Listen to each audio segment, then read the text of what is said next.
Austin, welcome to the Fans View KAZI 88.7. Travis Kent alongside Jamal January. Jamal, how you doing this morning? Doing great. How about yourself? Doing well.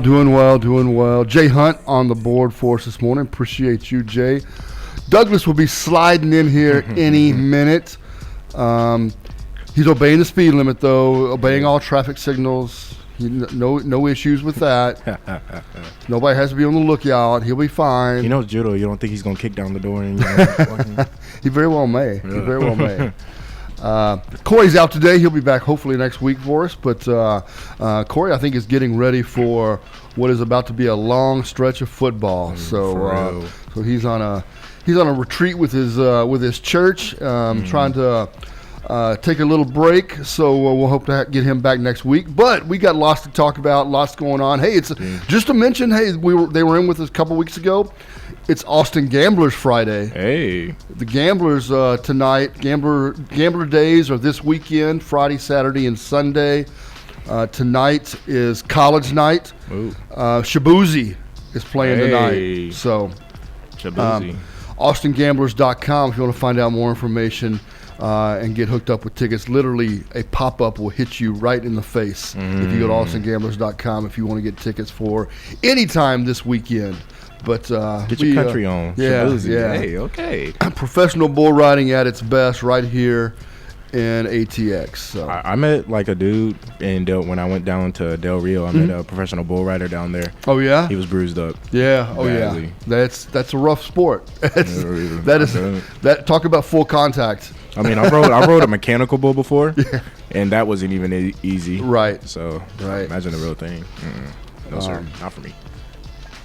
All right, so we got preseason football still going on. We've got Major League Baseball in a pennant race, although only one of our Texas teams appears to be poised for a pennant race this year, and it's not the world champion Texas Rangers, as appears that they have.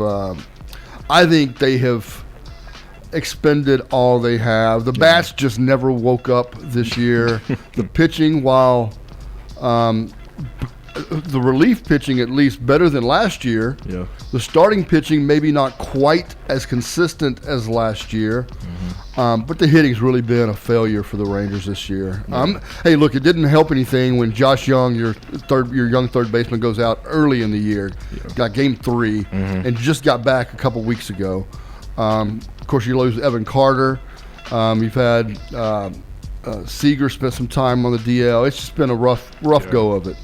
I would say that's the one thing I do like about baseball a lot. I am for dynasties and everything, but each year somebody new steps up. You know, we don't really get the same winner like on football, Patriots and Tom Brady, or the Chiefs nowadays, or in basketball, the Warriors, or LeBron, whatever team LeBron was on would make a run, Right. That's why I do love baseball, man. Yeah, for sure. So NFL, we'll obviously talk some Cowboys and some Texans as well. And we've got plenty of room for your phone calls as well, 512-836-2887. Let's do a quick weekend check. What are you looking forward to this weekend, Jamal? Well, college football is finally back, and I'm so happy on it. I already got the betting apps downloaded and everything ready to go. You know what I'm saying? I think the first game we get is the game that's up in Ireland, right? Florida State and Georgia Tech. Right. What's his name is on his revenge tour this year? DJ, I cannot pronounce it. Ungalele. Yeah. Something like that. That's close enough. On his revenge tour. Best believe when Florida State plays Clemson, I have that game circled. Yeah. It will be interesting to see what he can do against Cape Klubnik and Dabo Sweden. For sure. So this is the weird week 0. Yeah. I don't know why they go with a week 0. I don't either. But you've got, like you said, Florida State, Georgia Tech this weekend. You've also, you've got, I think SMU plays tomorrow as well. Let me see here. I'm trying to look for my super schedule that I've got. We have Montana State and New Mexico. Okay. Not sure too many of our viewers are going to be tapped into that game. SMU Nevada tomorrow at 7 p.m. Okay, SMU Nevada. I remember watching Nevada growing up, because I was a Boise State fan, because, growing up, I don't really pick a team. I basically based it off a way a team's, like, appearance was, and Boise State has the blue field. So I was like, you know what, this is really cool. My favorite color is blue.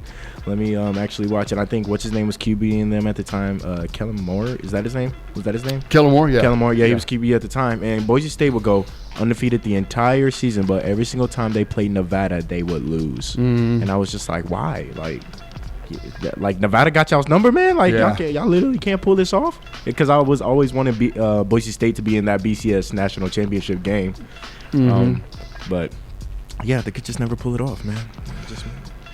Yeah, and Nevada is one. Of course, the Nevada program. If you Chris Ault, sort of the mastermind of the Nevada program, right? He doesn't get a lot. He just retired. He actually served 2 stints as the head football coach in Nevada, and just recently retired. Jeff Choate took over. But Chris Ault is, by and large, credited with the pistol offense. Oh, okay. And so where the quarterback is, as opposed to being in the shotgun at 5 yards deep, he's about 3 yards deep, and so he's got a tailback behind him a couple of yards. And so the pistol originated with Chris Ault at Nevada in that program. So is that why, Kaepernick was so good when he was at the 49ers? Yep. Because they ran the pistol as well? That's exactly right. So probably Chris Ault's biggest mentee that came out of that program, Colin Kaepernick, that ends up obviously in the NFL and unfortunately goes through some off-the-field issues that interfered with his career, but was a fantastic college quarterback, was on track as a really good NFL quarterback as well. And so, but yeah, that pistol offense that Chris Ault came up with, you don't see it. There was a while there where a lot of teams were mixing it in. You'll still see it from time to time because it is a nice change-up. It does gives your quarterback a little head start on a 5-step drop, but you can also run your basic run formations out of it as well. Wow, that's nice. Yeah. Speaking of football and formations, I saw something on Twitter yesterday. The 16-year-old that ran the Olympics, Quincy Wilson, was his at Bulis. I think that's the name of the school he's at. They were running the wing T offense. Yes. And the first play I see is him take it for like 80 yards on like a little counter sweep. And I was like, wow. Yeah, you don't see many people running the wing T anymore. Unless it's them Armed Force schools. That's right. That's right. Yeah, we used to face the wing T in high school a lot. You don't see it much anymore, but yeah, there's still some out there that will run it, and it's much like the triple option wishbone. It's just you have to be so disciplined as a defense. You don't see it very often, and it can be very difficult to defend. A lot of trap blocking, a lot of cross blocking. And you're just not used to that. You're used to more of straight up man-to-man drive one direction type blocking. And so, you can catch that. But one of the things I want to go back to. I'm glad you mentioned Quincy Wilson. Because I don't think we really got a chance to talk about him and his performance at the Olympics. And by the way, all props to this young man. He looks like he's got a very bright future in sprinting. It was, you don't realize when you see natural speed and you see, and Quincy Wilson, by the way, has a great body build. But it's just a 16-year-old body build, right? And so he's got to grow into a man's body. That he's still got several years of that to grow into, right? But he looked like a boy amongst men in that 4x4 race. Another thing too I would like to say is, like, imagine like your whole season you're running anchor leg, and at the biggest stage they decide, all right, we're gonna try you at first leg. And you're not used to it at all. And as far as the legs go, it's called the 4x4, but I think the first and the second leg are the quote-unquote farthest legs, and everything. But I was talking to my dad about it. I was like, was the moment too big for him? Or, like, I mean, obviously he's a high schooler. He's been training for so long. but like, ooh.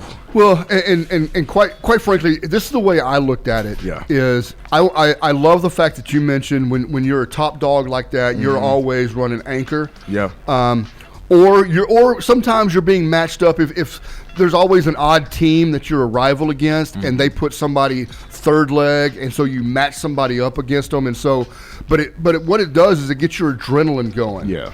And I'm afraid what Quincy ran into was he couldn't get the adrenaline to overcome sort of the nervousness, right? Yeah. And it's unfortunate. It's a huge stage, and he'll be better for it. Absolutely. In the future, he'll be better for it next year in high school track. He'll be better for it when he goes off and run world. He'll be elite. he'll be running world. Look, he's probably going to be running world junior events over the next couple of years as he heads into college. Yeah. And he's going to be better off for that experience. But I also think, people had high expectations for him because in that post interview he had at the Olympic trials, he literally said these words: "I'm a 16-year-old running grown man times." Right. So like he knows what he's doing. That's right. And everything. So, but didn't quite go as planned at the Olympic Games, sadly. But yeah. Douglas Washington coming in here. He did kick down the door. Just Hey, the biggest thing is Quincy has a gold medal. Yep. I saw the video that you saw of him playing football, and at the end of the day, if I end up, that's some of the highlight tape I'm okay with. I mean, I had the angle and I couldn't catch. He's an Olympian. Yeah. We know what he is now. Like you could say, we'll see what he becomes. That's the guy who beat me. Yeah. But that was speed. and I want to remind people, I ran a little track. I ran the 800. That's 2 laps. Yep.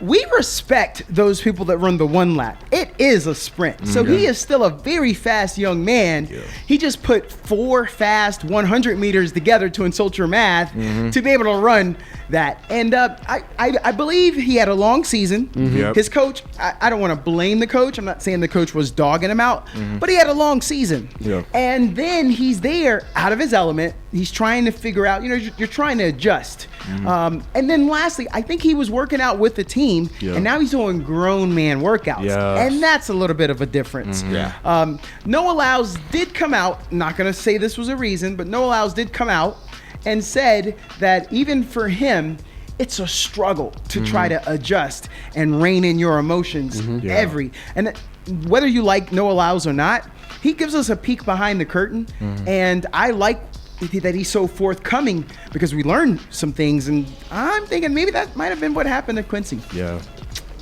But it was still great. Still great to see a 16-year-old. It was. It was, and I don't think Team USA regrets for a second putting him in there. I don't think Quincy and his family would regret for a second any of it. The whole experience, like I said, the entire experience of traveling internationally as part of a U.S. team, working out on a daily basis with men that you're looking up to and want to be like, and being able to just to be able to glean the information that they're willing, because I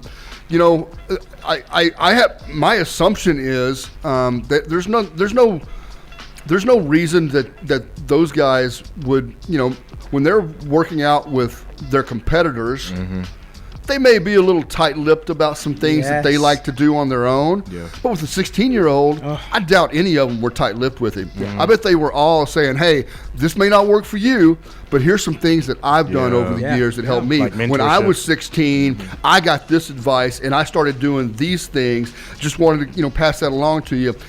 I hope he had a notebook. And I hope he's got that notebook, and he'll take it back to his high school coach and whoever his AAU coach or whoever he works with on a daily basis, and they start implementing some of those things, because he's got a really, really bright future. He does. Can I offer to you guys? I'd like to get your opinion. Will this be the most heavily recruited athlete going into college ever, if he even goes to college? Yeah, I was just gonna say if he even goes to college, because he's already signed with an agency and everything, but NIL rules, you can do that now. Yeah. So he has a New Balance deal and everything. So in my opinion, what is he going into junior year? Is that what he is? Yes, sir. That's crazy, man. Like, well, when you think about the people that we've had. So Tyreek Hill did run track. Yeah. And he still wanted to play. The young man likes to play football, and he's good at it. Speed kills. So if someone offers him something, someone, say Florida State says, hey bro, we know how to handle you. We had a guy like you called Deion Sanders. And he played baseball, and he ran track for us. And he played football. Yep. And so we have a track record. We won't give you any problems. Come have the college experience. Live it up for a little while. Yeah. You can still go to NCAAs. You can still make the Olympic teams. You can still have opportunities.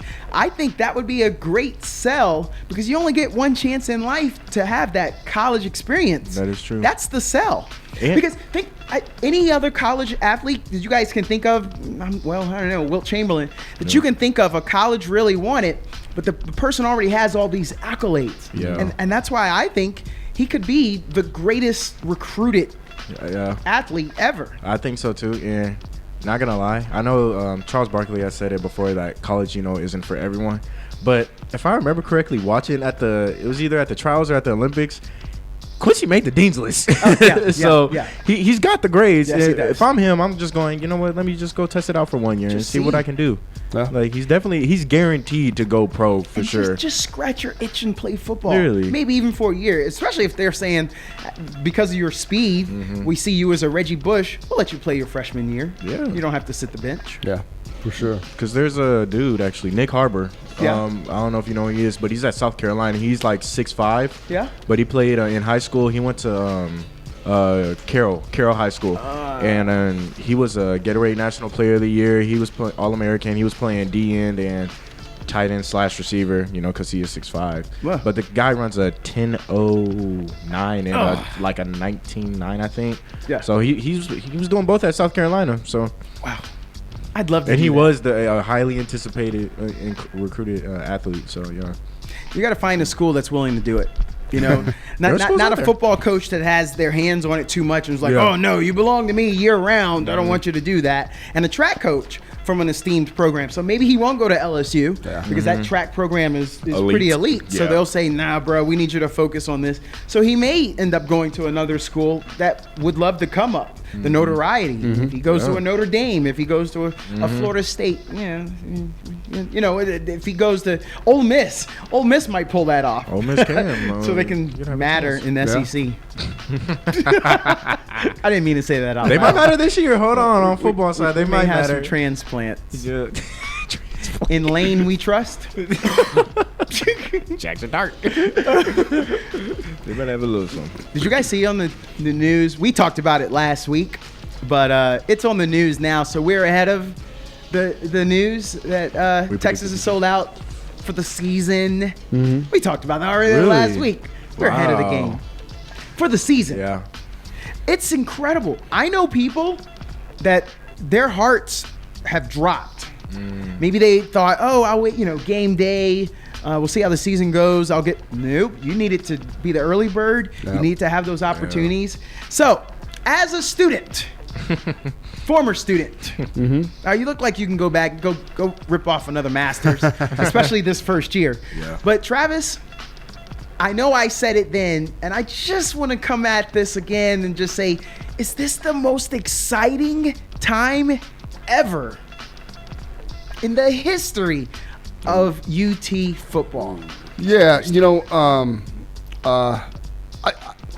I would say yes. I mean, I've been through a lot of different eras at UT football. I mean, my first year of going to games with my dad was Earl Campbell's senior year. Ooh. So I saw Earl run. I saw a Heisman Trophy campaign. I've seen Ricky Williams win a Heisman Trophy.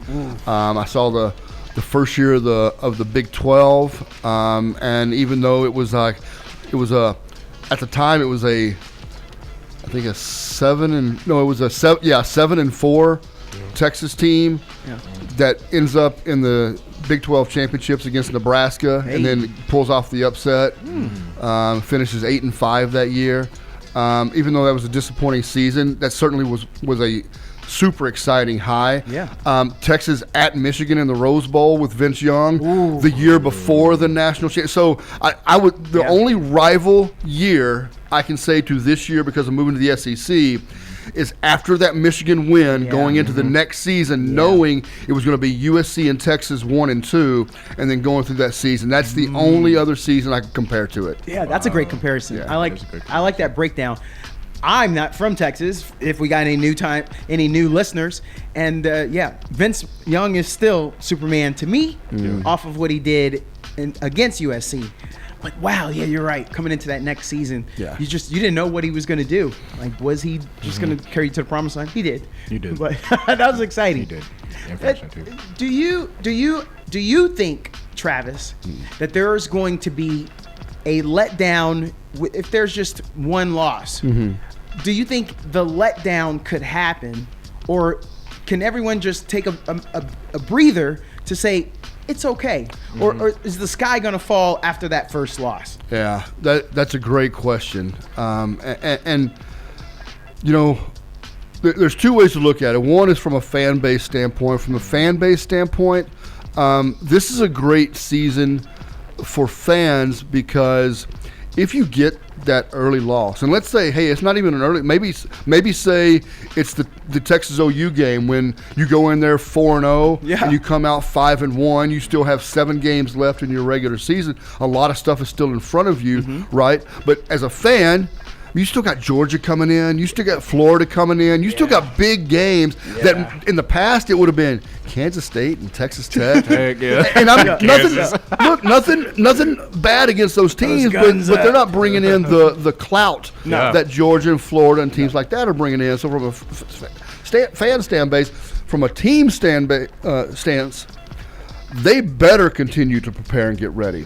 Because if you feel disappointment after one game, you've got literally Georgia the next week. You've got.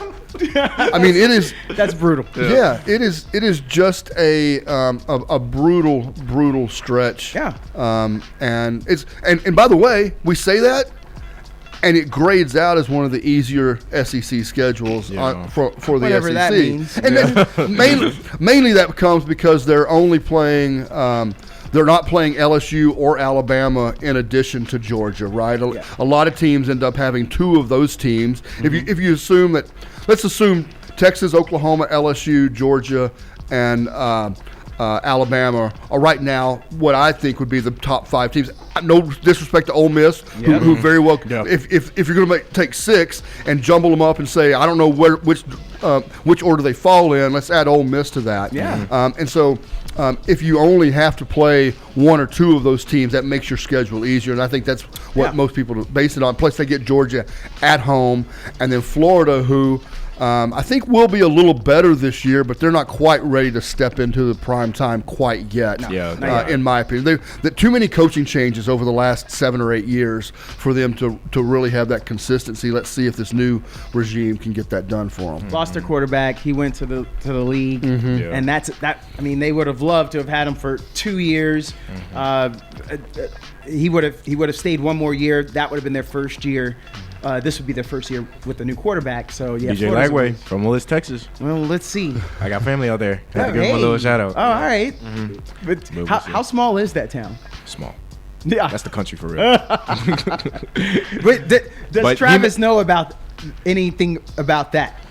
Do you? What Willis, Texas? Willis? Oh, yeah. Yeah. What? My college roommate was from Willis. Yeah. See, Travis never disappoints when it comes to all things Texas. Small, but, they're growing. And DJ Lagway helped them grow. Oh, yeah. So, Gatorade National Player of the Year. Yeah, that's right. All right, so we need to get to a break. So we're going to come back after these words right here on the Fans View, KAZI 88.7. KAZI 88.7, Travis Kent. Alongside Jamal January, Douglas Washington, and Jay Hunt on the board. Jay, we appreciate you sitting in. And we got the phone lines lit. So, Mr. Oklahoma, you there? Yes, sir. I'm always here, sir. That sounds like a threat. Yeah, I want to give a shout out to Mr. January. When you first started, man, you was real quiet as a mouse. Now you done open up, Yeah. And I like that, man. I like that. I really appreciate that, man. It means a lot. Coming from a celebrity like you. Yeah, that's a big dog right there. Yeah. Because we both athletes. We both ran track, you know what I'm saying? Mm-hmm. So that's all good. But I got a question, man. I want to ask you guys, how do you think Deion Sanders would do as a head coach in the NFL? Oh, wow. in the NFL, huh? Yes, sir. Ooh. I thought I've mentioned it before because I joked to kind of make Travis a little mad, poke him a little bit, because I said, what if Shedeur and Papa went there? We did that a couple weeks ago, but I don't mind saying it again. I think he would do great because of the respect. He will hold the room. Guys will want to ball for him. I think he's a player's coach. I think he's going to keep guys motivated, and they'll want to do it. If they're in the middle of a game and they're down 35-14, I think he would grab a face mask, and I think he would say something. And I like all of that. So and I do think a lot of great coaches would flock to his staff, which again makes you look good. So I think he would do great. He's got a great staff at Colorado. Yes, he does. can bring his Colorado staff, and they would be a pro staff, right? Agreed. He's got 2 Hall of Famers already. Yeah. Warren Sapp. Sapp, Yep. Ed Reed. Yep. Just off the top of my head. So yeah, good job. What good. you know, Question. the interesting thing that because certainly, and I'm just going to throw out like the Jacksonville Jaguars or the Carolina Panthers, you know, franchises that have had their ups, but for the most part they've been middling to struggling franchises. They certainly have had their quarterback struggles. No offense to Trevor Lawrence, but as good as he's been, he hasn't shown the great yet, and he hasn't taken them to a new level. And so a franchise like that, I could certainly see. If they were able to get their hands on Shedeur, making that double move. I think a lot of other franchises would be very interested in listening to a pitch by Deion to be their offensive coordinator. I'm just not sure, you know, out of 32 teams, how many of them would really right now say we would interview Deion for our head coaching position as a serious candidate. Right. Versus maybe an offensive I think out of 32, I bet 25 would say offensive coordinator. Yeah, he'd be in the mix. Yeah. 7. I think I can get over 7. So I know Vegas would do it. It just seems like it's a Davis family move to want to be. That's Las Vegas. I know the Chargers would like to get a little more love. I mean, they're settled with Harbaugh, but if for some reason Harbaugh was to leave, I think they would want to, just because they need that. The Chargers, they got their celebrity, but I think they need it. If something happened to the other Harbaugh, I could see him in Baltimore. Wow. I think Baltimore would give him a head coaching job there. Yeah, I would say, and I'm also leaning towards some teams that he played for. He did play for Baltimore, if you remember at the end. He played for the Commanders. I think the Commanders would take him. That new owner is a lifelong Commander/Redskins fan. Yeah, I like that, Travis, and I think I could maybe get him to 8. The Giants, of course, would do it for the clicks.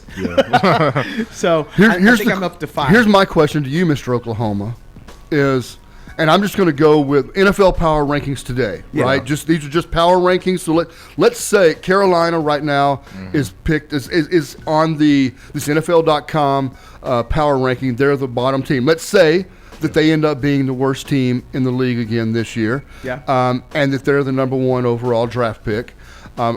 Bryce Young. Is this his 3rd year he's going in? This would be second. It's his 2nd year. It's a little early to give up on him, but if he shows absolutely nothing, would you be willing as a franchise, one, do you have enough gumption to think that Shedeur Sanders should be the overall number 1 pick? And would you pull off, if you're Carolina, I think I would seriously think about. I agree. I agree. If I could ink a deal with Deion prior to the draft, I think I would make the deal of Deion, if we would hire you and we will take your son number 1. Would that sweeten the deal? Like a la New York Knicks. Getting the Brunson family. I think Shedeur Sanders do good in the pros. He might need to sit on the bench for a little while, but I think, man, he throws that ball real good. He does. Only thing about it, can he read defense? Can he read defense? Because he throws the ball good, he runs the ball good. but can he throw? Can he read defense? I actually think he can. It's when you can hold court with Tom Brady. And we hear about his study habits. He talks like a pro. He talks about formations. He talks about watching film. I don't hear these college quarterbacks talking about like that, like Shedeur.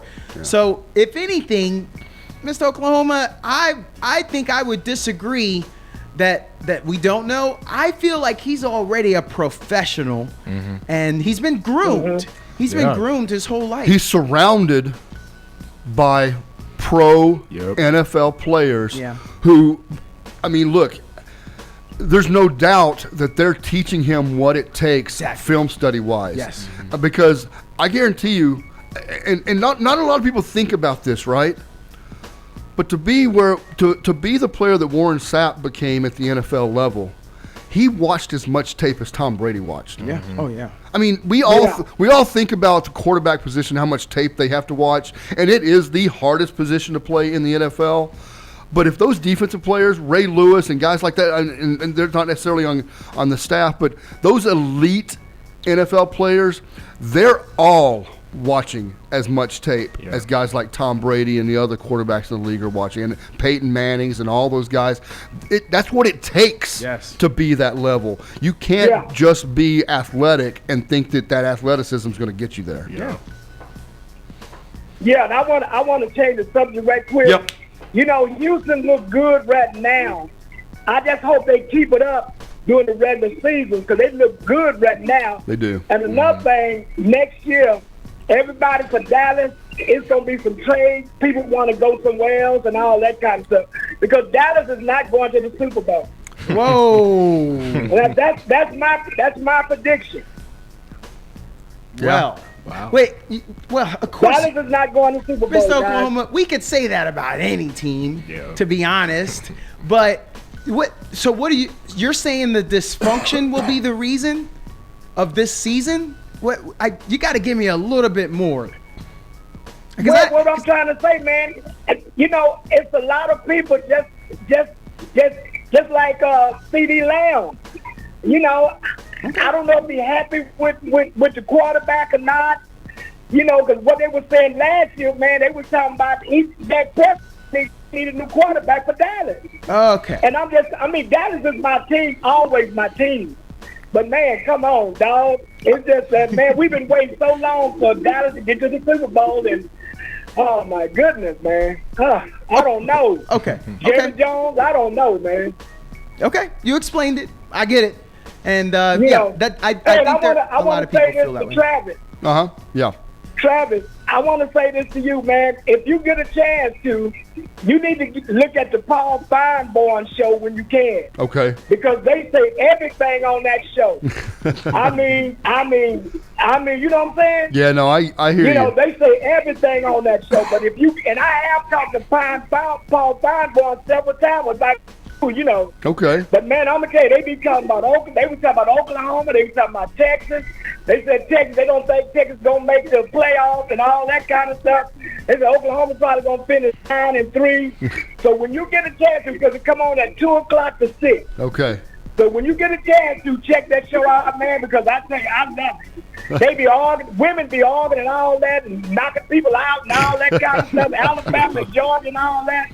Man, y'all need to check. If anybody ever get that, y'all look at that Paul Feinborn show, dog, because they say everything. All right, I'll check it out. Yeah, check it out. I'm not talking about every day. I'm talking about every once in a while. But, man, I love that show because people call in all the time, and everything goes on that show. Yeah. Yep. All right, Mr. Oklahoma, you got anything else? Man, I watched that college football special yesterday, and it was pretty good. It came on from 8 to 10, so y'all check it out, man. All right, good deal. I'm out y'all later. All right, Mr. Oklahoma, we appreciate it as always. Thank you, Mr. Oklahoma. 512-836-2887 is the number you can get your calls and comments in as well. Wow. Tomorrow, Cowboys-Chargers play preseason game number 3. This is the final weekend of preseason games. Douglas and Jamal, I got a question for both of you guys. between the end of the game with the Chargers tomorrow and Monday, the chances that CeeDee Lamb inks a deal with the Cowboys? Low. You think so? Just because I don't think Dallas is savvy enough to sign him now. Yeah. And I don't think they're going to pay him sort of like what was the Texans' old quarterback that left? Is that Cleveland now? Deshaun Watson. Oh, yeah. They're not going to put it out of the ballpark like Cleveland did, because that's what they should do. Mm-hmm. But they're not going to do that. And so it's going to drag. I think it's going to drag on. I honestly don't think I don't know what he's asking for, but I don't think he wants to be the first, and I don't think he wants to be low. Yeah. That's just my feeling on it. So I think this is going to carry on. What is he asking for, like $1 billion or something? Or I think he just wants to be the highest paid. The highest paid receiver? And after the maybe season even have a graduation clause. Yeah. Or even just the guaranteed. But I don't see it. Yeah. Just because I'm not hearing enough of Jerry Jones talking about it. I'm not. Well, so there's two parts, and here's the direction I'm coming at this, and why I'm going to say you guys are saying, let's say if 50-50 is the median, you guys are probably saying less than 50% chance that he inks a deal between now and Monday. I'm going to say it's just over 50%. I'm not saying it's 90%, but I'm saying it's just over 50%, and here's the reason why. As many cards as CeeDee holds, the card that he doesn't hold is that if he doesn't play this year, he does not become a free agent at the end of this season. Oh. You have to have 5 years of service time to become a free agent. If he doesn't play this year, then he's in the same position next season as well. He has to play this year. So his only options are to go back to the Joneses and go, no more negotiating. I'm playing out my final season, and then I'll become a free agent, or he'll ink a deal. Yeah. One way or another, I believe that CeeDee is in camp on Monday. Yeah. Because he has to play this year, and I still think there's a good chance, an above 50% chance, somewhere in the 60 to 65% range, that they come together on a deal that extends him out. That's just my gut feeling. You guys could very well be right. Yeah. The second part of that question is if he doesn't ink a deal, does he show up Monday knowing, okay, I've got 2 weeks to get ready for a season that I have to play? Yeah. That's. Since I'm not a fan, what you've seen him in press conferences, I think you know more about him. Does he have a big ego? Does he have like an attitude? Because I think he's going to feel disrespected. FoxSports.com is reporting he wants 30. Before you answer, I just want to give you this: that he wants $33 million. That's what FoxSports.com is saying, right? Mm-hmm. That would, if they're lowballing him, he feels disrespected. Mm-hmm. Do you think he's better than Jalen Waddle? Anybody? Think he's better? Definitely after the last 2 seasons they had. Jalen Waddle's getting $28 million. Mm-hmm. Yeah. Okay, do you think he's better than Tyreek Hill? They've both had amazing seasons, but if I'm a quarterback and I need to pick between CeeDee or Tyreek, I think I'm going with Tyreek. Yeah. All right, so Tyreek's only 30. Mm-hmm. And see, that's what I mean. If they're lowballing, so if Fox Sports is right that he wants 33 and Tyreek is only getting 30, so then they're probably saying, bro, you ain't Tyreek. Yeah. So you can get Jalen Waddle money. That's $5 million difference. Well, see, I don't think that's where the numbers. I think they're very close on the numbers. Mm-hmm. I think the guarantee is what it's coming down to. Yeah. Yeah. I think it's the guaranteed money. When has Jerry Jones ever given guaranteed money? You know? And that's the tough. kicker, right? Is because, let's just say, for instance, that they're in the 32 to 33 range and they're pretty close and they're going to get there. And my gut feeling is always that the player's going to end up getting pretty much what he wants. Let's say it's at 33, and you look at it and go, if it's 33 a year at 5 years, So we're at 165. Yeah. Yeah. So you're at 165. Yeah. So 3 years guaranteed would be 100 million, 99 million, right? Sheesh. Do you think do you think it's a no-brainer that he plays, that he has three high? This is the way I would think of it if I was a general manager. I go, what are the chances that we see 3 more 100+ and 1,000+ year seasons out of CD Lamb? I think the chances are pretty high that we see. And so 3 years guaranteed is not too much to me.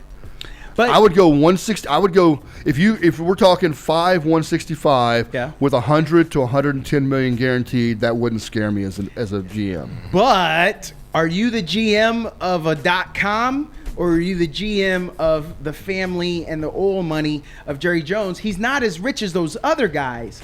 And maybe for them it's a drop in the bucket. For him, maybe he's holding on just a little bit tighter. Which is, again, that's built into my answer of why I just didn't see it. But so because you do know him, do you think he does have an ego though, where he'll feel disrespected? No, yeah. So I think everybody's got an ego, and they feel disrespected in these talks. Do I think CD is anywhere near the Terrell Owens type of ego? No. Okay. I don't. He's not even near that perspective. No.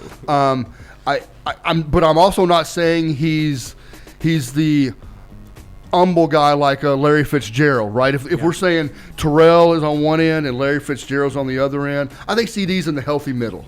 I think he's in the healthy middle. He's in no way a disruption in the locker room. I don't think his contract would in any way be a disruption in the locker room. I don't think Brandon Cooks is going to get upset if CD walks in with 110 guaranteed and a 165. I don't think it's going to change his work ethics. I think it will. I think that it will be fine once he's in. I want to offer you guys something, and then you could see it from my perspective. Of the people that make more than what he's referring to, AJ Brown, Justin Jefferson, Amon-Ra St. Brown, and Tyreek Hill, as we mentioned. I know I mentioned Jalen Waddle. Now, what's the difference, though? When you think of the Cowboys and you say who's the best player on that team, do people say CeeDee Lamb? Because when it comes to those other teams, the first person you say on Detroit, I think you go Amon-Ra. And when on Miami, ain't nobody saying Tua. For sure not. on Minnesota, now that J.J. McCarthy is down, even if he was healthy, you go in Justin Jefferson. And I think that factors in. And I think they're saying to him, also by stringing this out, hey, bro, we don't see you like that. We got Micah Parsons in the building. We got Dak Prescott in the building. So he's a victim of circumstance. I think he's a victim of his owner, not having the bankroll like these .com guys. I think he's a victim of being on a talented team, America's team, an owner that likes to be in the spotlight. I think this is just a horrible situation, and I don't see all of that getting fixed. I'm not saying he's not a professional, and okay, he could show up and say, fine, I'll play my contract, but we ain't on good terms. So that's why I thought the young guy, I don't know who he has in his ears, he might say, yeah, they don't see me like they see these other guys. What year is CD going into? Year what? 4? This is going into his final year of his rookie deal. I think it's year 5. Okay. Gosh. How does that affect you? I mean, like, because when you were like talking about like Tyreek and everything, and I was like thinking about it, CD is a lot younger than Tyreek. Well, not a lot, but he is younger than Tyreek. But I don't know. There were 3 dudes on the Cowboys. I was like, okay, when the time comes, you have to pay him, and it's Dak, Micah, and CD. In that order? Be careful if you did a Freudian slip. No order at all. Just those three guys. Those 3 guys. Sounds like Look, CD and Dak both had amazing seasons this past season. What Corey always talk about it, a prove it year. Yeah, they proved it. They did. They did. You gotta pay those Travis, guys, man. How do you rank the superstars on that team? Do you start with CD when you talk to people, or I feel like you start with Dak? I could be wrong, but that's my guess. That's a great question. I don't know that anybody's posed it to me that way. I think the natural reaction is to say that Dak is the first name that comes up because I think most people are offensive minded. Yeah. It is interesting that you bring that up because I think there would be a lot of people who would say that Micah would be the second name that comes up, and CD is the third name that comes up, right? Wow, that's a wild way to look at it. But you're right. I mean, and Micah's a superstar. Yeah. So we know he's got a bromance over in Houston with CJ, right? Yep. And they do work. They do the podcast. They do that work together. Yeah. And then I told you guys, I saw him race Diggs the other day on social media. I'm not a fan. So if it comes across my wire, it's not that I'm Cowboy watching. It was a great race, and he won it. He's a personality. So, again, that just reminds us how spectacular he is. And honestly, CeeDee Lamb, I don't think he's got that personality either to dominate the airwaves and draw attention to the Cowboys. Yeah. He's a good player. You said he's not a locker room cancer or anything. Right. Sounds like a professional and a great kid. But, man, it sucks, right? You're the third fiddle. Any other team, you could be that number one guy. True. So Amon-Ra's deal was 4 years at $30 million each, so $120 million contract. Oh man. The Lions legit paid like 70 back to back. Yes, they did. Yes, they did. Sorry, Smart, which is smart, right? Sign early. And Amon-Ra's 25 years old. Oh my gosh. I feel like he's been in the league for forever, but wow, he's so young. Okay, man, Detroit. You know, AJ Brown's deal, $32 million a year, $96 million. So his was a 3-year. Now deal. he's an old guy, right? He's 20. He's 27. Another reason why it's only 3. Okay. Because you know what do you guys consider the declination years of a wide receiver? 20s, 28, 29, 30, somewhere. I think somewhere in that 3-year span, you start to see the decline of them. Exactly. I would agree with that. And you reserve the like a Larry Fitzgerald is maybe your and maybe we're seeing Amari Cooper be sort of the now but you do see the injury bug creep up a little bit more while they're still catching 96 balls for 1,250 yards. They also miss a week and a half because of a hamstring injury or something like that. Yes, sir. So, you know, this is the contract that CD needs. This is the one that bridges him. And it would, you know, would he be willing to look at a 3-year, 3 for $100, 80 guaranteed, or heck, I tell you what, and like I said, I'm saying this as just a non-football man and a non-Jerry Jones family member or whatever. But if you were able to, I wouldn't love the idea of a 3-year contract because I'd love to keep CD around longer than that. Yeah. But if you went 3 for $100 fully guaranteed, wow. I don't think he'd take it. You don't think he would take that? I don't think you're allowed to take it for the brotherhood. For all wide receivers, like, nah, bro, don't let them do that. They don't value you. And yes, you get a chance to renegotiate. That almost feels like a Kirk Cousins. CD's 25 now, so it'd be 4 years from now he would be expiring, and he'd be renegotiating at 29 years old for another contract. So I think I'd want the 5 and give me the 3 guaranteed. I think he has to do that for the brotherhood. Like I think that the Players Association is in his ear. So just remember, guys, you know, I mentioned some guys. I didn't mention them all, but again, he would be getting more money than Cooper Kupp. Right. Devontae Adams. And I just, but again, when you think of the Rams, you ain't thinking Matt Stafford, you're thinking Cooper Kupp. Or when Puka? you're thinking of the Raiders, or Puka. Puka's coming. Oh, man, he's coming. When you think of the Raiders, you're thinking of Devontae, right? Like, he's not in a good situation. He's not this kind of sucks for him. Of all the organizations, this is the one I'm in. Okay, you're a businessman, Travis. You know your worth. There's Glassdoor for the young guy. Y'all have that. In our day, we just asked around, even before Google. But you know your worth. So why do you settle? In business, when do you ever settle? When do you go against the norm of a 5-year contract and take the 3? Why would you take the 3 in a business sense? I think you would take it if you felt that your value at the end would be higher than it even is now. Which that's the hard part with being a wide receiver, right? Because all the wide receivers, look, I guarantee you, if you ask, let's see who on. Let me look at a name on this list. Christian Kirk is 28 years old right now. Oh wow! I didn't know he was that old. Yeah. Sorry, I'm going to draft him in my league. He's going to be a number 1. You went to Christian Kirk right now and said, "How many years do you think you have left in the league?" I know.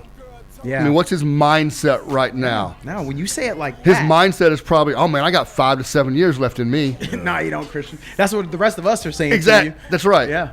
Right. So that's the hard part when you're a wide receiver is like I feel like if CD signed, let's just say he signed a 3-year deal, and so it's 4 years from now. I think we could still see a CD Lamb who's still catching at the end of that contract, 100+ balls a year and 1,200 to 1,300 yards a game and a season, maybe even more than that. I mean, remember we're 17-game seasons now, and we're seeing those yardage for receivers go up and up and up. But when you're 29 years old and negotiating, you look at. I wanted to point something out here. DeAndre Hopkins. 2 years at $13 million each, $26 million total contract. Mike Evans, 2 years, $41 million total, $20.5 million a year. That's what when you turn 29, 30 years old, the only offers coming to you are going to be 2-year deals. Yeah. So, inflation adjusted. Yeah. Maybe that will be another couple of $30 million years. Maybe it'll be a 2 for $60. But this is the only shot he gets to sign the long-term deal. Yeah. And so I think that's the one where you look at it.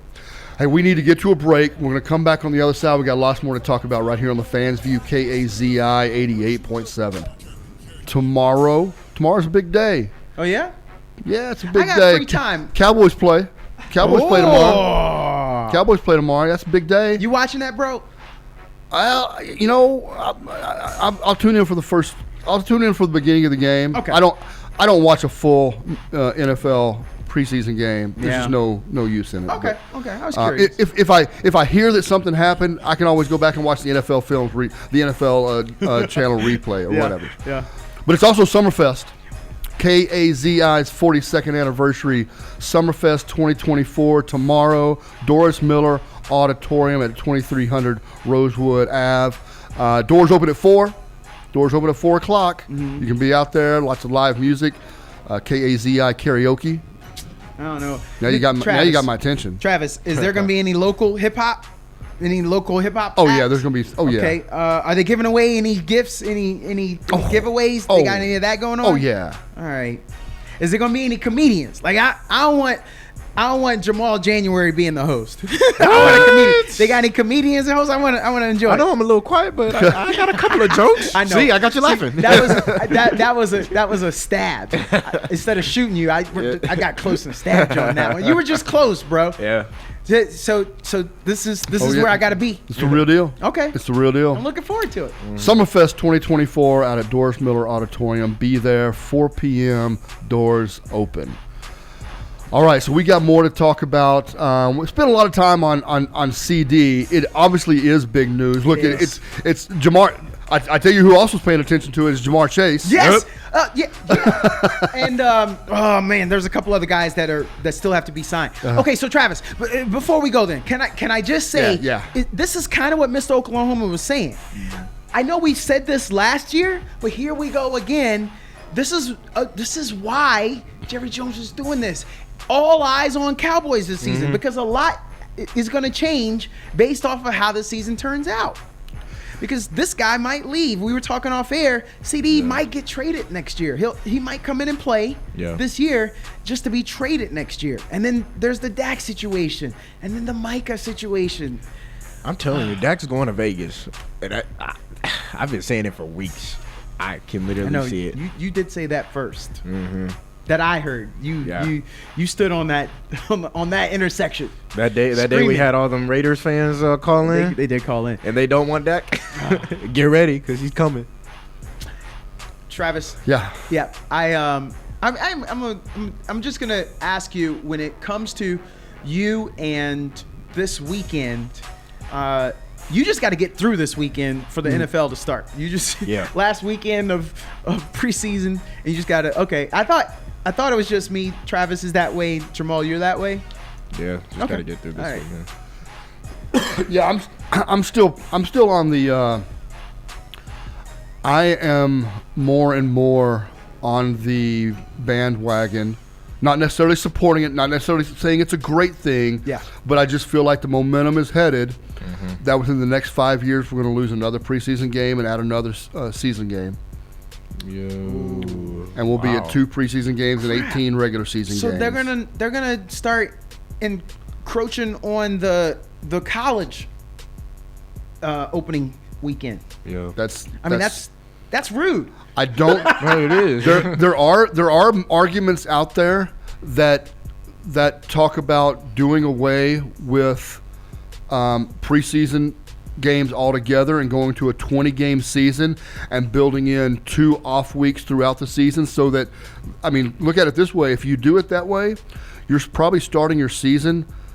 You're having training camps in July and starting your season like the second week of August if you did something like that. So that would be a real.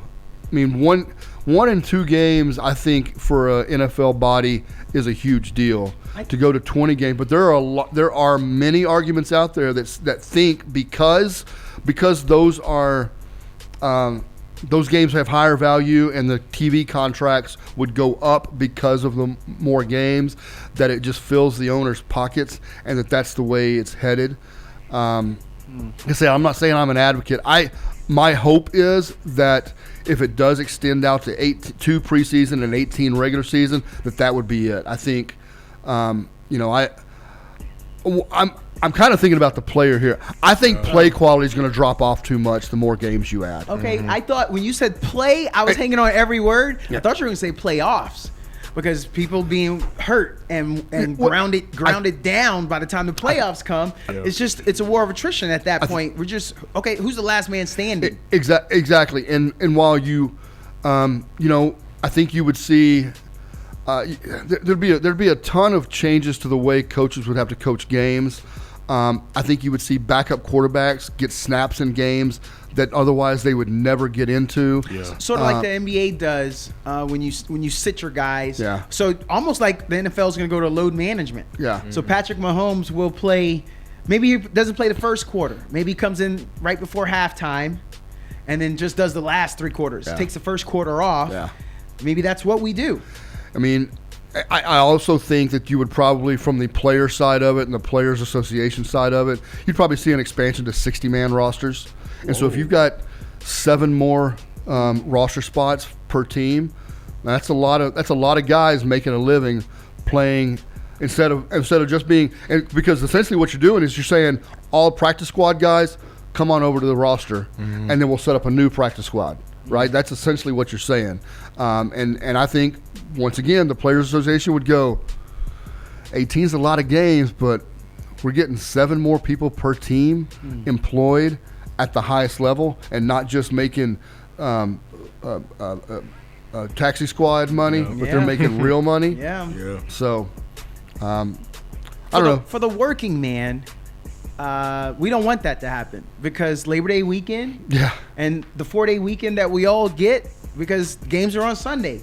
And if you don't have to go to work Monday, then you could party. You could enjoy all day Sunday night football, and you don't have to go to work on that Monday. Hey, I always like the way that the NFL has respected the opening weekend of college football season. Yes.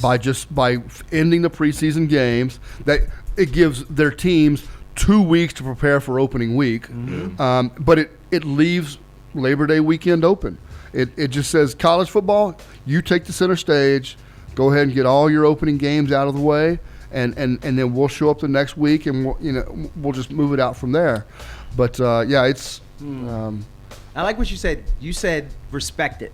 That's why I said that was rude. Because I think it's rude for the NFL to come in and compete. Yeah. And it's disrespectful to the college game. Yeah. It's you're that's their territory. Man, dog days of summer won't mean the same. Yeah, that's right. That's right. Around the rest of the NFL. Okay. Okay. So, we've had some injuries. Yep. Anybody that you think alters the path of their team that we've had injuries so far in the preseason? Anybody out there that moves a needle? We all thought that Patrick Mahomes was going to have the best receiving core since Tyreek's departure. I honestly, no one remembers who the other receiver was on that team when Tyreek was there. It was just Tyreek, and then you think of Travis Kelce. If you can tell me who that guy was that lined up across, you're good. Was it Harmon? I couldn't tell you. I'd have to look it up.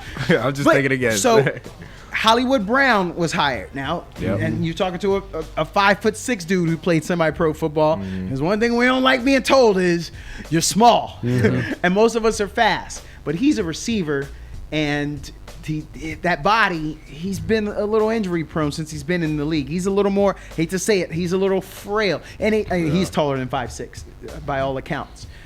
Now he's out. He's probably going to be out the first 6 to 8 weeks of the season. Yeah. And now they're coming back. Now we got to come back to Rashee Rice. We got to come back to Kadarius Toney.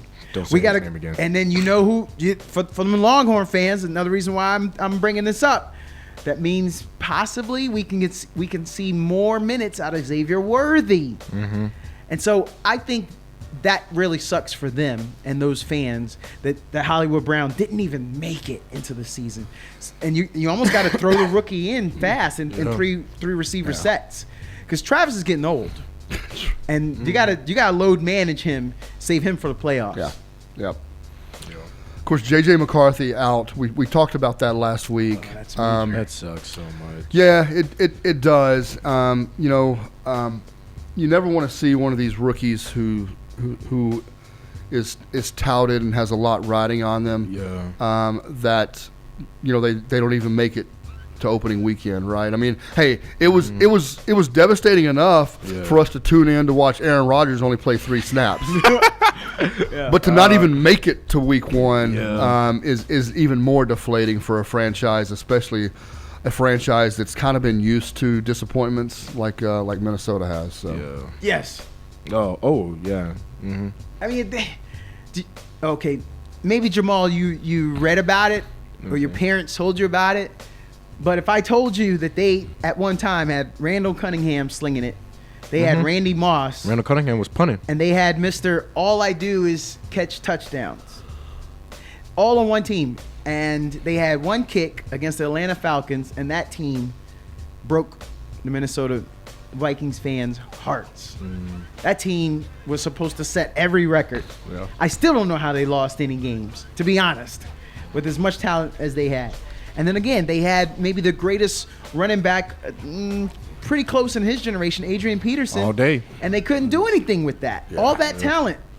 The guy, he was durable, came back, still was a good runner, and lost out. I mean, they have just had – they had some good runs with Dante Culpepper. They just – I feel so bad for Vikings fans. The only other name that really stands out to me, Kool-Aid McKinstry.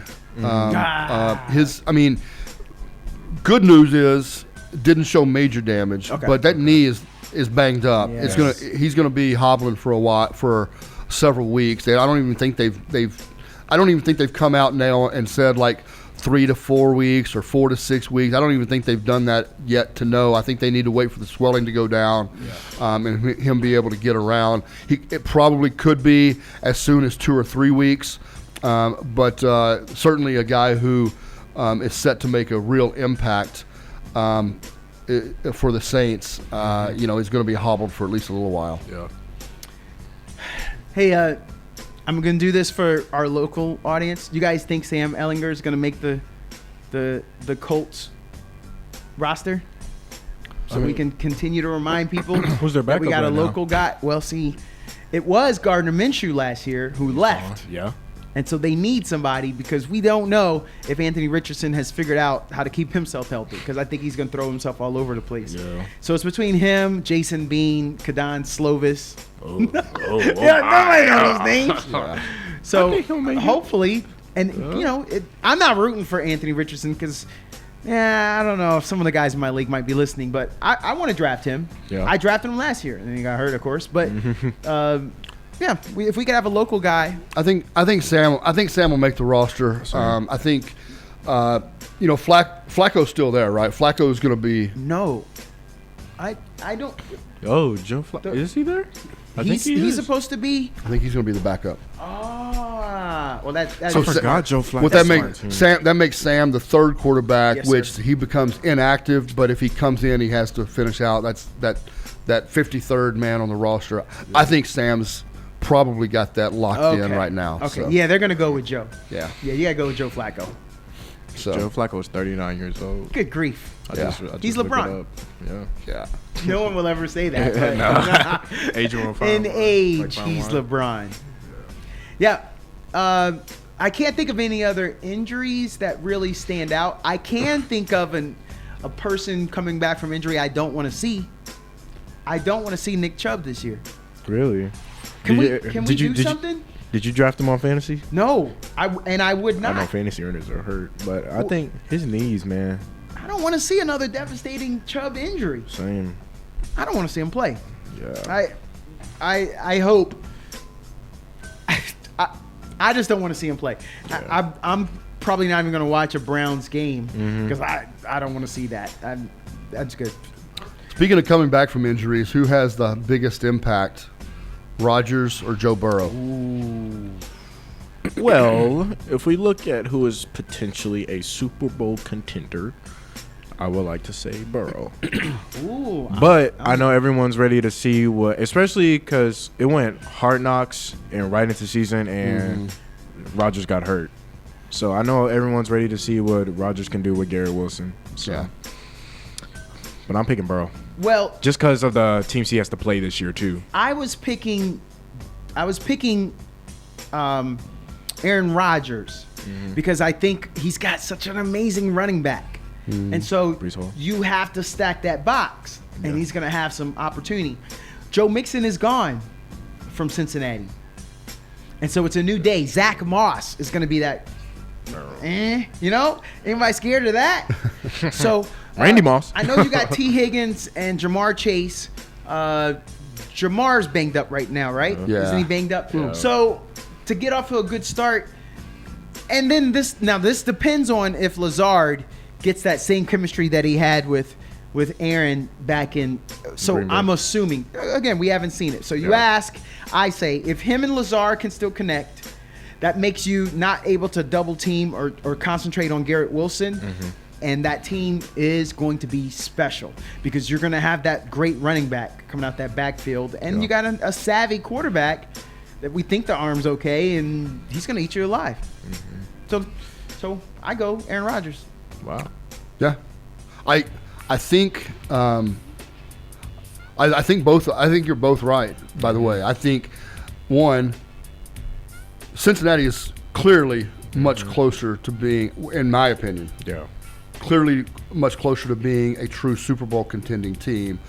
Aaron Rodgers, though, I will say, probably makes the highest impact on the wins losses necessarily. I think if you knew going into a season you didn't have Joe Burrow, you went out and find a competent backup, you have enough talent around him that you still have an opportunity to win 7, 8, 9, 10 games. We saw last year what happened without Aaron Rodgers with the Jets, right? And so, that was just joking to look at. yeah. So What, you're not a Zach Wilson fan? Not at all. But you saw that one throw though, when he was working out at his team workout back in college. Because that's all we got, right? that's all we got. That's all we got. Oh, we got. That one throw. Sheesh. anything else around the NFL you guys want to touch on? Go ahead. A lot of people are really high on Atlanta. Kirk Yeah? Cousins coming back off the injury. Bijan Robinson, our local dude. I was gonna say local boy, but sometimes boy doesn't hit too good. But our local dude, I think it's a new. There's a new offensive coordinator. There's a new offense. Everybody thinks they're gonna come alive. Just remember, people, he has Kyle Pitts, Kirk Cousins, on that team. Drake London stepped up, was amazing. I would like to assert that Drake London was the most consistent wide receiver last year out of every wide receiver in the game, and he was relatively healthy. So, and they just extended AJ Terrell. They literally just extended him, I think, if I saw that correctly. I think Atlanta is going to be hot, and if Kirk Cousins is good, cool. And even if he's not, they drafted a good rookie. Yeah, Phoenix. I love Phoenix. I really do. Their division is up for grabs too, in my opinion. Who they got? Carolina. Ain't scared. Saints. Ain't no one's scared of Derek Carr. Derek Carr? 33-year-old Derek Carr. And then who made the playoffs for them last year? The Bucks. Yeah, But no one really fears the Bucks. Not really. Much, So I think their division is up for grabs, and I think Atlanta can actually take it this year. Where is Kyle Pitts right now in his career? A make or break year. I agree.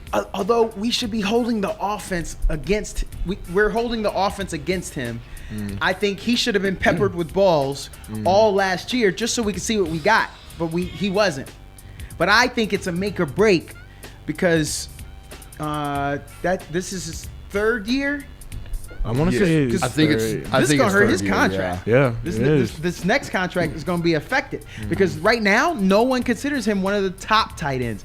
I bet he's probably the lower part of your top 12 to 15. Yeah, you're putting a lot of guys ahead of him. Sam Laporta came out of nowhere. You're about to get. Zach Ertz is not going to last with Washington. So there's a great guy right behind him. You got Kincaid about to take over up there in Buffalo. And, of course, I'm missing a couple big names intentionally just to remind you how deep tight end is in the NFL. So just imagine if he had a QB that loves throwing the tight ends. So last year, 53 catches, 667 yards. That ain't going to get it. So 86 targets.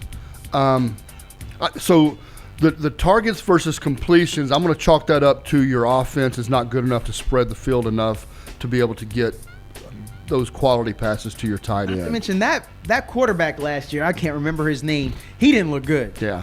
Was it Ritter? Yes. It was. Desmond Ritter. Yeah. So this is where, because I've seen a couple of publications, fantasy football type publications, that are real bullish on Kyle Pitts, this being his breakout year. Yeah. Right? Yeah. I think there is a chance this year with a better quarterback. Yeah. That you could see his targets get up over 100 and get him in the 80 plus completion range. And if he's an 80-plus completion guy, he's a 1,000-yard receiver. Yeah. And this could be I think it's poised to be a breakout year for him. I disagree. Okay. Wow. Because of everything we just said. Because you want to dump off. Kirk Cousins wants to get that ball to Bijan. I bet they're telling him, hey, get the ball to Bijan. So there's a dump off. We know Bijan's got good hands. So I think there's going to be a lot of dumps to Bijan because he's the new toy and they want to play with him. Yeah. And I just want to say, I also think that now they know they've got a hoss over there in Drake London. And so Kirk is going to think about it. How much Kirk has used tight ends. Not much. In Washington, he had that one guy with a big personality. I can't remember his name. It'll come to me. He had a really big personality off the field. I don't think Kirk is that guy to pepper tight ends. I think he's going to dump to Bijan and he's going to feed Drake. Yeah. I think. Okay. And they still have Allgeier. So they're going to pound that rock this year. They didn't let him go. So I disagree that he's going to get a feature opportunity. So you were saying he would need 100 targets? Your expectation would be 100? That would be my guess. 100 targets. I hope we remember this at the end of the season. I mean, when there was footage when Kurt was walking in the Atlanta facility and Kyle Pitts greeted him, he said, "Hey man, I just want some targets this year, man." You didn't say, "Hey, how you doing?" Yeah, he said, "I just want some targets this year, man." So yeah, I would hope that this would be one of those years where we really see. Not that I think every week Kansas City goes out trying. So if you're the Dallas Cowboys, your passing game is outside in. You start with CD, but you also have a tight end class that can make first downs for you and make some plays for you, right? Going back to Dalton Schultz when he was there, and the Texans have that. The Texans have that now where they are. I'm not saying that Kansas City is necessarily inside out, but they're as close a team at the elite level to being an inside out passing game as anybody in the league, right?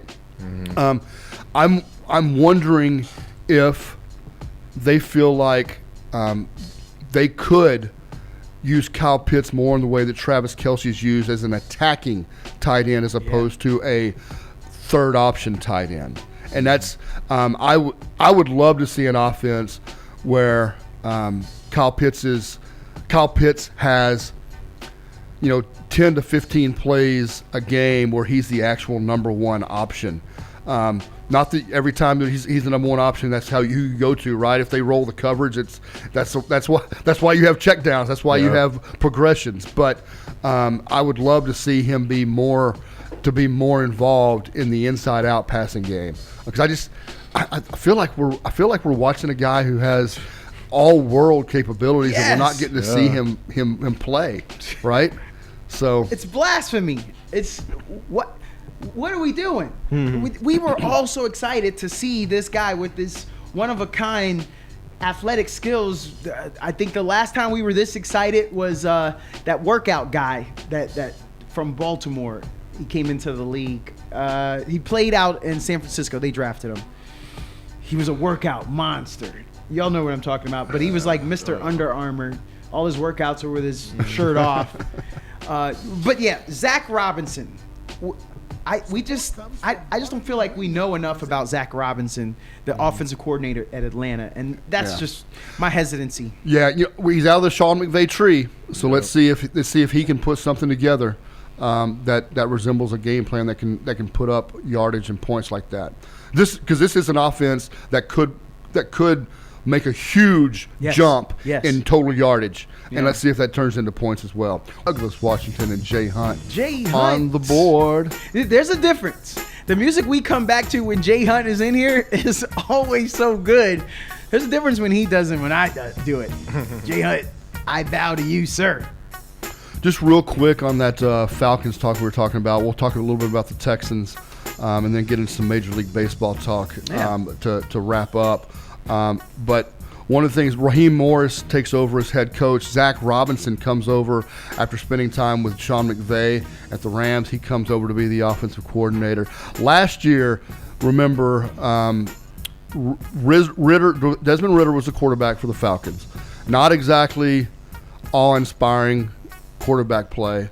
They went 21 personnel, 2 tight ends, 1 back, a staggering number of times. They were the lowest usage in the league of 11 personnel, which is 3 wideouts and one tight end, 1 running back. They only went 11 personnel 30% of the times. League average was 70%. The Rams went at 90% of the time. They were 11 personnel. I like it. This year, the Falcons in the free agency added Darnell Mooney, Rondell Moore, Ray McLeod, and Casey Washington to the wide receiver core. They're going to go 11 personnel. They're going to spread the field out a little bit more. And when you talk about the easiest way to open it up for a tight end to have a bigger year is to have wide receiver targets that are on the outside that can make the middle open and get those linebackers out of there. At the very least, this is going to be a more aggressive Atlanta offense. Let's see if it'll be a much better Atlanta offense. But they have the pieces to make big strides. Yes. they can go from being if they don't give it to Bijan, what the heck are they going to do? Mm-hmm. They can go from, okay, you know what, this is a team that this offense can at least put stress on a defense week in and week out. That's all you can say about this Atlanta team, and that's a step up from where they were last year. So if I was Michael Penix Jr. and I'm the backup, I'm feeling just as good as Caleb Williams because there's no other rookie besides Caleb Williams that it has this amount of talent. Mm-hmm. I mean, we think Kyle Pitts could be a breakout tight end. Yeah. We now know Drake London is about that business. You got Bijan Robinson, and who will now be the featured back. That's a great offense to inherit. So, I'm really feeling good about that. So you wanted to talk Texans. Yeah. Did anybody realize that Thursday, August 1st game was the baddest rookie, one of the baddest rookies we've seen in a while, C.J. Stroud versus Caleb Williams coming in. That was what that one. I build that one is. Can we judge them off of what they just did to the Giants, 28-10? Is that what we're judging the Texans off of? Because I got a few observations. I was just kind of curious on you guys. I mean, that's just preseason though, you know. Okay. I don't judge too much off of preseason, to be honest with you. Yeah, I don't either. Because not everybody plays, you know. Who's the starting running back for the Texans this year? It's Mixon, right? Is it? Well, yeah. So, is Mixon going to be a ground and pound every down back? I don't believe so. No. Nah. And you got Cam Akers still on that roster. Mm-hmm. The run game is what I'm a little worried about. I don't want C.J. Stroud dropping back 50 balls a game just because he can. Because Stephon Diggs came over. Because you got Nico. Because you got Tank Dell. Oh my gosh, an embarrassment of riches. But that's I'm just worried about where they are with running back. Because Joe Mixon, I don't want to hold it against him. He did pretty good health-wise in Cincinnati. But they let that brother go quick and didn't even fight for him. So, I don't know if Texans fans should be on that bandwagon so much. Yeah, well, look, this Texans offense though is going to be just fine. Okay. Are they probably weaker in their running game this year than last year? Yeah, I think so. But I also think that their passing offense has enough weapons to shoulder the load. Nothing but weapons. Yeah. So the major question we have is the thing that nobody ever wants to talk about, right, is the sophomore slump. Mm-hmm. Oh, yeah. Right? I mean... Because we got tape. Yeah. We got tape on the quarterback now. Exactly. Mm-hmm. And as awestruck as we were last year watching CJ, we expect him to be that or better this year. But... we've seen it before. There's a reason they have a term called the sophomore slump. Yeah. It's because second-year players have had a tendency to struggle. Not all of them. A little bit of regression. But, yeah. Well, so I said that we have tape, and since you're a baseball guy too, Travis, we got the spray chart. Yeah. We now know where he favors. Oh, he likes to throw to the outside. Oh, nope, he's a guy. He likes to throw across the middle. He doesn't throw back right corner. That all helps for the sophomore slump. I think Texans fans feel like this is going to be a guaranteed another playoff trip. Mm-hmm. I'm not so Facts. sure. What? Well, if Anthony Richardson stays healthy, this division gets harder. I'm just going to start there. True, but then don't forget we got wild card spots too. Yeah, there's a lot going to be thrown on. Are you either of you sold on Will Levis now in Tennessee? No. Okay, No. so I guess we're not going to worry about that team. And we're definitely not worrying about the Jaguars. Should you though? Trevor Lawrence is the elder statesman of quarterbacks in that division. Yes, he is. And it almost is Wow. a make or break here. I saw some stats. I wish I had it in front of me. But if you guys look, a comparison of his stats to the New England Patriots quarterback they just ran out of town. They're pretty similar. So he got rid of Calvin Ridley. Yep. But he's got some talent. He's got Evan Ingram. If ATN stays healthy, I don't think Jacksonville goes away. I think Jacksonville puts up a good fight in this division. I look. I agree with you. I don't think that they're. Look, I think Tennessee's overall roster. Look, they don't have Derrick Henry anymore. They're Tony Pollard. They got Tony Pollard in, but it's not going to be a Tony Pollard featured offense. It's going to be a running back by committee type offense. Yeah. And so while their roster is still pretty good, their running game is significantly worse, and it's not there to bail them out the way it has in some games. Jacksonville, once again, decent roster, good quarterback. But I still think, though, the overall talent-wise, if you just line them up based on talent, Houston's at the top of the league in that division. Mm-hmm. So, gentlemen, you do know they only won by one game in the wins and loss last year over Jacksonville. Sure. Mm-hmm. And that's with everything going right and them looking great. So you guys are still sold now that I gave you that a 10-7 versus the 9-8. Look record? at the pieces they added. Okay. They didn't add they added weapons like we just said. You were just trumpeting the horn about Brian Thomas. I sure was. And so that's an added weapon But for I think, Trevor Lawrence. True. I think that's a good weapon for Trevor Lawrence. But Brian Thomas, that's one weapon. Houston added Diggs. They added Darnell Hunter. They added Of course, the running back. Yeah, the running back Mixon. They added the guy from Tennessee. I forgot his name. He plays in the middle. He has a last name that has a hyphen in it. Oh. I think he wears number 0. I can't get his name. But they added him weapons. Not a weapon, but weapons compared to Jacksonville. So we were just talking about tight end weapons. He's on the TV now. Vernon Davis was just on the TV, so we talked him up. I'm just kind of curious then, what's a good year then for the Texans, Travis?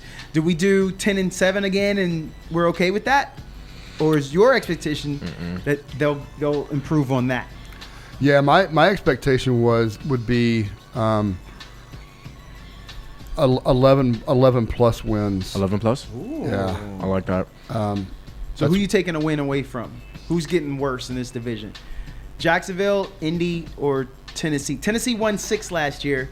Jacksonville and Indy both won 9. I don't think Indy's going to be as good. I don't either. Minshew is better than Anthony Richardson? Is that what y'all? I'm not saying that. I'm just saying that overall, the overall team. Yeah, overall team, they're not as strong as they were last year. Man, I like this. You guys got me pumped to watch this division. Yeah. I think the Texans will probably finish 3rd on the AFC.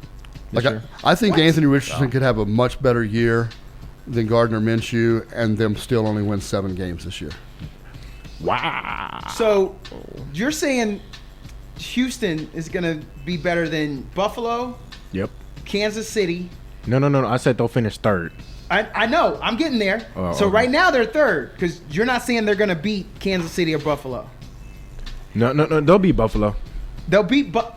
I think they might be 11-6. So they're going to be better than the Baltimore Ravens? Because I didn't mention them yet. That's one. Okay, so now we're up to... Oh, but you said it's Buffalo. Okay. Yeah. What about the Dolphins? They won 11 last year. I love my Dolphins, but there's some teams literally, if you look at the Dolphins' record last year, the big name teams we all lost to. We lost to the Chiefs. Yep. We lost to the Eagles. Oh, yeah. And we lost to the Bills twice. Yeah. So when it came to them big namers, it was hard for Those Tua. were the only losses they had in their division was to Buffalo. Yeah, just them. So Aaron Rodgers, healthy Aaron Rodgers, the Jets are not going 7-10 again. That's So a healthy, gosh, this is complicated. I know. You brought it up. I know. I think they'll. I don't even know, man. They'll definitely get more than 7 wins. I'll say that. Okay, I can see that. He's got them top 3. That's pretty lofty in the AFC. Top 3 in the AFC. Yeah. I disagree, but You're entitled to your opinion, Jamal. Yeah, I'm gonna stick with it. Let's play these games. I'm gonna stick with it. Let's get to it. I'm excited. Travis, is there a team that you're excited about in the NFL? I'd be curious to that. I know we don't have a lot of time, but I'd be curious about who you're excited about this year. Well, let's hold that and let's jump into the calls. Okay. Hey, Pflugerville man, you there? Yes. Now I go- heard somebody mention excited. I'm excited too, like a lot of people do. College football getting ready to kick off. Yeah. One more day tomorrow. Yeah, so everybody's happy about that. Yes, we are. I want to talk a little bit about the Horns, what I've seen. A lot of people say the Horns have a top 5 offense, top 5 defense too. And our quarterback room, I know it's probably the best quarterback room in the SEC and probably the best quarterback room in all of America. The only problem that I've seen and heard about is running back. We've got Jaden Blue, TJ Braxton. But they're going to need some help. So they've been trying out tight ends and running back, other running backs, tight ends, and linebackers. They know they're going to need some help. I wouldn't be surprised if Texas landed in the playoffs, the top 4 playoffs again this year. And I wouldn't be surprised if the first year they win the SEC. Yeah, I mean, look, the expectation is that they'll be able to put up points. Now, we did talk last week about their injuries at running back, which are concerning. Yeah. But we've talked about that.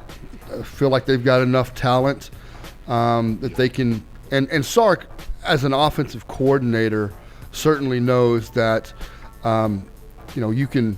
There's other things you can do in the passing game to make up for true running back issues, right? Yeah, I don't know if you saw. Did you see the Longhorns just picked up the transfer running back from SMU? Oh, really? Kansas? Yeah, and it's his 6th year. It's his 6th year this year. They literally just picked him up 2 days ago, I think. That doesn't sound too confident, fellas. Yeah. But this should be an offense that at least puts up yardage and points. For sure. And if you can do that, you've got a chance. You got a chance week in, week out. Pflugerville man, do you see Quinn Ewers as one of the best quarterbacks in college football? That I've seen. Now, it might be somebody better, but I haven't seen it yet. Oh. But, yeah, I think he is. You got him top 3? No. I got him, Archie Manning, and that quarterback at SMU. You might not have heard of him, but, man, he can sling that ball. SMU, wow. That's what you are. Wow. Okay, you surprised me with that one. What else you got? Yeah. Hey, y'all might remember a while ago, maybe a few years ago, when the Baylor women's head coach was moving to LSU, and I brought it up. Now, I got another hot topic, man. I don't know. From my source, they said CeeDee Lamb is trying to go to the Kansas City Chiefs.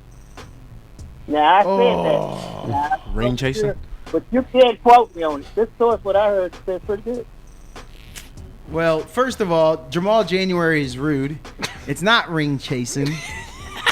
It's going where everybody knows your name, Yeah, true, but and they're always glad you came over from Dallas. so if CD doesn't get the amount that he wanted at Kansas City and they lowball him, Well, they gotta pay somebody. They paid Jones. Okay. Aside from that, there's no big money out there. Travis doesn't have one of those big contracts. We know that there's a quarterback friendly. This is and they are hurting for a lead receiver since Tyreek left.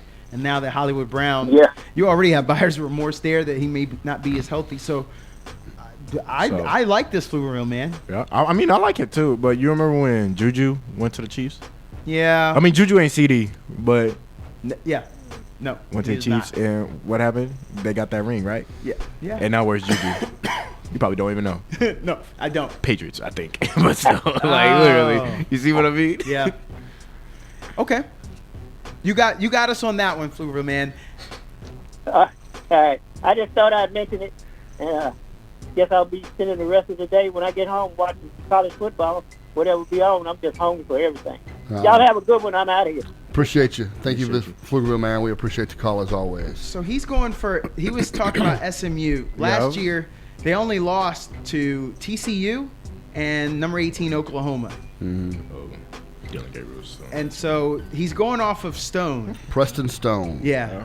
And Stone did his thing last year. He's from Dallas.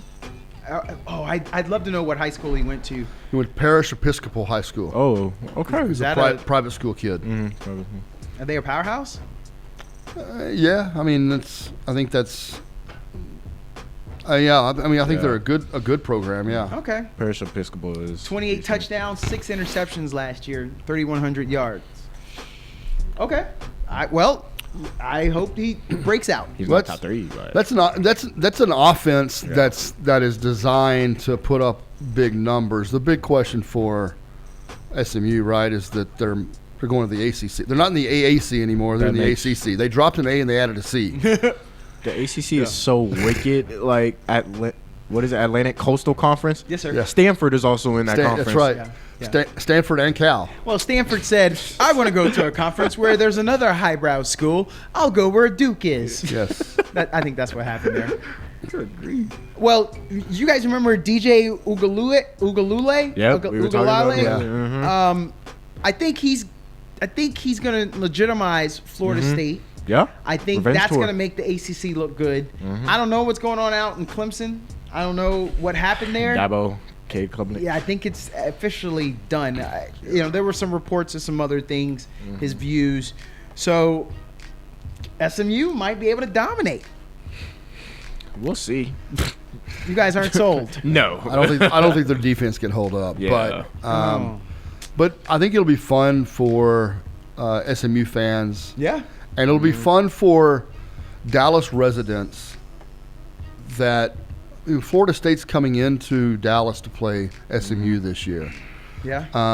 It's going to be another team bringing in higher quality competition that for your viewing dollar you can go, even if you're an SMU fan or not. I mean, if you're just a college football fan, I mean, you might think about picking up a ticket to go to that game. So, no, we don't get that SMU North Texas game anymore? Yeah, I think they still have the TCU SMU game, but I think they dropped the North now. Texas rivalry. Okay. All right. Well, I thought maybe we can get that. Now that they're going over to the ACC, I mean, they played East Carolina last year, so they've done some travel, and they were at East Carolina. They played, Charlotte came to town, so they played them last year. They won both games. They put up, just like you said, they put up good numbers, 34 and 31 points there. Prairie View A&M, hate to even bring this up, they beat them 69-0. They also blanked Temple 55-0 last year, and they put 69 up on Tulsa. Here's a odd one for you on SMU's schedule this year, right? Yeah. So they have BYU coming in to play in Dallas. They have Florida State coming into play in Dallas. Cal comes into play in Dallas. So at least you have some higher profile teams that SMU hasn't been playing in a while, right? Yes. Get this, October 19th and October 26th, back-to-back weeks. SMU is on the road at Stanford and on the road at Duke. Hey! Was that California or North Carolina? Take your pocket protectors with you and the fancy silverware, because you're going to play the elites. Oh, wow. That's crazy. That's tough. That's travel. That is travel right there, my friend. Yeah. And I get it. I know these teams all travel charter these days. And I know that they get out of the game, they go straight to the plane, they fly home, and so and luckily SMU's in Dallas. I mean, luckily it's the same distance trip to west as it is to east. Yes. But that's going to be one of those. We're going to be talking about that this year. Yeah. Because you know what I'm going to do when we get out of here is I'm going to start looking at the Stanford and Cal schedule and see what kind of trips that they have to go back to back. Yeah. Like, did they make them go? Do they have either one of those teams going to the East Coast twice in a row? Probably Miami and then Florida State.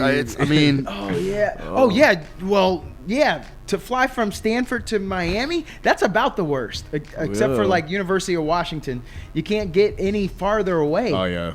Because that's NorCal right there.